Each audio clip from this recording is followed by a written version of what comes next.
Rubens here. I am exploring a run for 2014 U.S. Senate, and the incumbent is Jeanne Shaheen. This election is next fall, and what impels me forward are the debt, and the deficit, and the jobs crisis. And I call them crisis because they're really severe. Throw some numbers at it. These are wonky numbers. Bill already mentioned one of them, which is that the nation's debt is at 105% of GDP. That's the red zone. And we've seen in Europe, when nations get above that 100% level, the amount of debt compared to the size of the total economy, those countries do not have the advantage of being America and having the world's reserve currency. They become at the mercy of speculators and the bond market, and we do not want to go there. We have, the incumbent has been in office, the incumbent Jeanne Shaheen has been in office for 4.5 years roughly, and has wrapped up $6 trillion of additional debt. And the awful thing about this is that it was supposed to be stimulating the economy, and if you look at the percentage of American adults who are working, it's the same as it was at the bottom of the '09 Great Recession. There's the percentage of Americans at working in the labor force not increased. The population has increased, the jobs that have been produced have basically kept up with the population increase, but you have young people not being able to get jobs, and this is where our party can talk to. This is a bread and butter issue that talks across the political spectrum, deep into the Democratic Party, definitely into independents. People are under a lot of pressure, and I know this from talking with a lot of people for the last month. Families are having trouble putting gas in their cars. Young people cannot get jobs equal to the education they've just paid for. They're facing debt.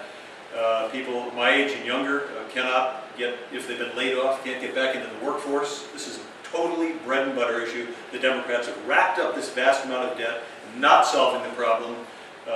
Don't look at the unemployment rate, look at the percentage of Americans who are working. 101 million Americans, 101 million Americans of adult age not working. That is staggering. What do we do about it? On the debt side, it's what I'm touching is the third rail of American politics, because underneath it all is the demographic bulge. It's people of my age and younger and older who are retiring. It's the rising cost of health care, and we have the Social Security and Medicare systems that are low number is $50 trillion in debt. In other words, underwater.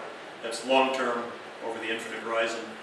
Wonky number again, sorry about that. The high number is over $100 trillion. So the programs that people depend on, that people have been depending on for their entire working lives, are not sustainable as they are right now. Young people, if you look at opinion polls, don't expect to get any Social Security whatsoever. So the question, this is an intergenerational fairness question, the question is, should we let this thing continue for another 6 years while Jeanne Shaheen and the Democrats run the United States Senate and drive this thing straight into the wall?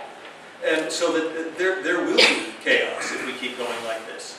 We've known about this issue for 30 years. When I say these things, I'm getting myself ready for TV ads with pictures of Republicans pushing Granny in the wheelchair over the cliff. You've seen those ads, because the Democrats live in a fairy tale world where they can print money. As you know, they're telling us this federal government will keep sending money to the state to enlarge various programs. They will keep printing money. It will not continue for another 6 years.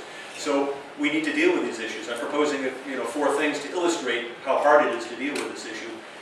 We need to means test Medicare.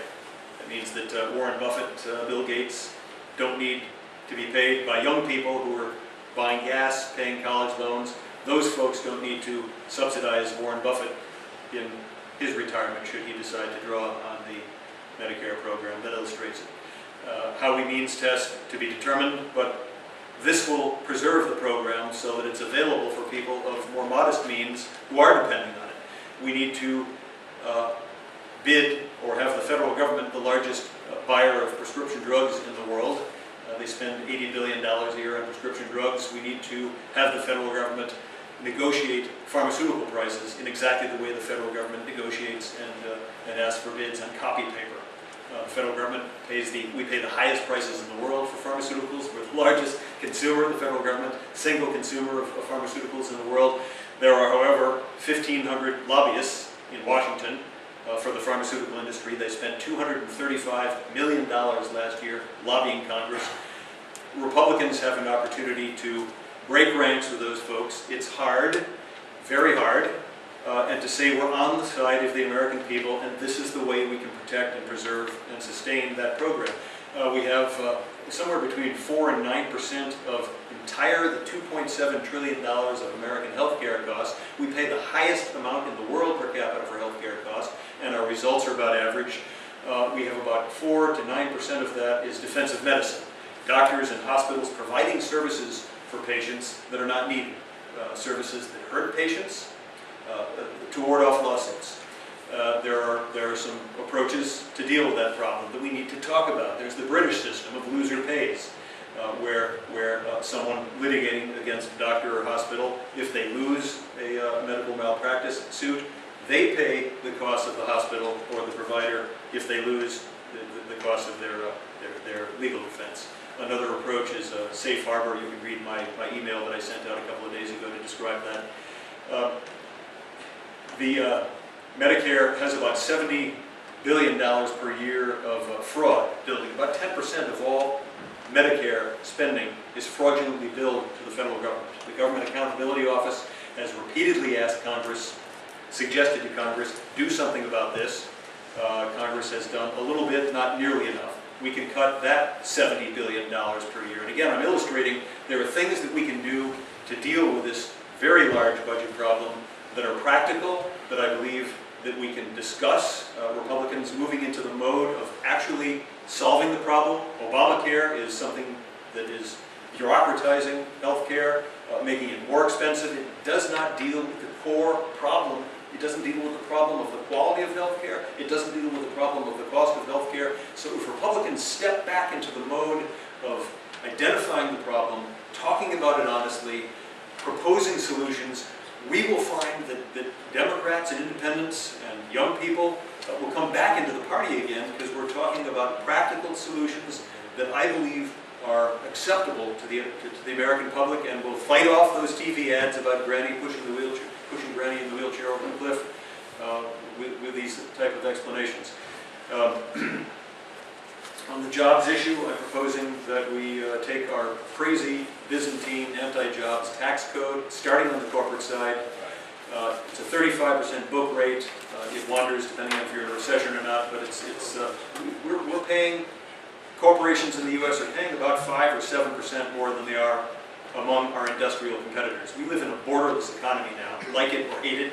That's the result of where we've gone over the past 30 years. We're competing against Germany and China and Malaysia for jobs. We have a lot of advantages in America, but we don't need the disadvantage of having a tax code that is so complicated that some companies pay zero, and they're forced, on behalf of their stockholders, to take the present number as $2.1 trillion and park it offshore. They don't want to bring it back into the United States because they're facing a 35% book tax rate. I think we ought to simplify the corporate tax code, reduce the rate, allow repatriation of that $2.1 trillion. At least $1.5 trillion of it, according to economists, would come back to the United States. We'd pay dividends with it. That's not politically popular, but it fattens people's retirement accounts. That's a good thing.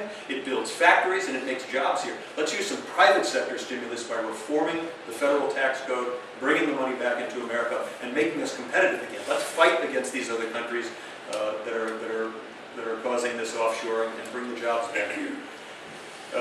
Another problem that concerns the heck out of me is the Constitution.